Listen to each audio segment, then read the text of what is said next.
काशी आदि के विभिन्न लिंगों का वर्णन तथा अत्रीश्वर की उत्पत्ति के प्रसंग में गंगा और शिव के अत्रि के तपोवन में नित्य निवास करने की कथा। सुक जी कहते हैं, मुनीश्वरों, गंगा जी के तट पर मुक्तिदायिनी काशीपुरी सुप्रसिद्ध है।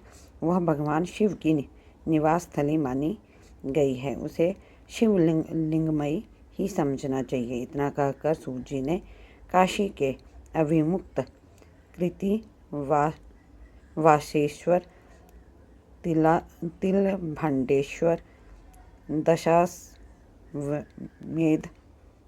कृति वासवेश्वर, तिलभांडेश्वर, दशाश्वमेध आदि तथा गंगा सागर आदि के संगमेश्वर, भूतेश्वर, नारेश्वर, बटुकेश्वर, पुरेश्वर, सिद्धनाथेश्वर, दुरेश्वर, श्रृंगेश्वर, वैद्यनाथ, जयेश्वर, गोपेश्वर, रंगेश्वर, बामेश्वर, नागेश, कामेश, विमलेश्वर, प्रयाग के ब्रह्मोश्वर, सोमेश्वर, भारद्वाजेश्वर, सुलटकेश्वर, माधवेश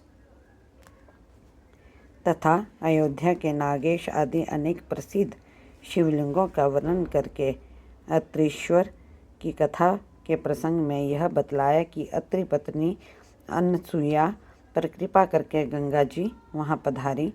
अनसुया ने गंगा जी से सदा वहाँ निवास करने के लिए प्रार्थना की।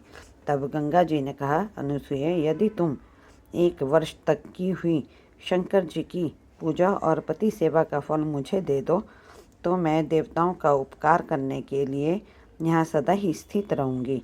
पतिव्रता का दर्शन करके मेरे मन की जैसी प्रसन्नता होती है वैसे दूसरे उपायों से नहीं होती। सती अनुसुया, यह मैंने तुमसे सच्ची बात कही है।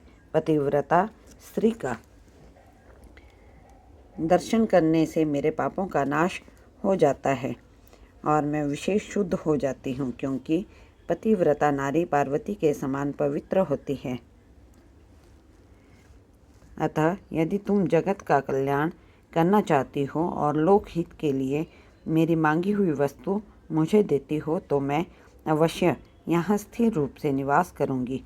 सूत जी कहते हैं, मुनियों, गंगा जी की यह बात सुनकर पतिव्रता अनुसुया ने वर्ष भर का वह सारा पुण्य उन्हें दे दिया। अनुसुया के प्रतिव्रत संबंधी उस महान कर्म को देखकर भगवान महादेव जी प्रसन्न हो गए और पार्थिव लिंग से तत्काल प्रकट हो उन्होंने साक्षात दर्शन दिया।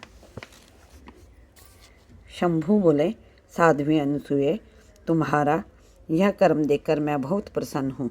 प्रिय पतिव्रते, वर मांगो, क्योंकि तुम मुझे बहुत ही प्रिय हो। उस समय वे दोनों पति पत्नी अद्भुत सुंदर आकृति एवं पंचमुख आदि से युक्त भगवान शिव को वहाँ प्रकट हुआ देख बड़े विस्मित हुए। उन्होंने हाथ जोड़ नमस्कार और स्तुति करके बड़े भक्ति भाव से भगवान शंकर का पूजन किया। फिर उन लोक कल्याणकारी शिव से कहा। ब्राह्मण दंपति बोले, देवेश्वर, यदि आप प्रसन्न हैं और जगदम्बा गंगा भी प्रसन्न है तो आप इस तपोवन में निवास कीजिए और समस्त लोगों के लिए सुखदायक हो जाइए। तब गंगा और शिव दोनों ही प्रसन्न उस स्थान पर जहाँ वे ऋषि शिरोमणि रहते थे प्रतिष्ठित हो गए। उन्हीं शिव का नाम वहाँ अत्रेश्वर हुआ।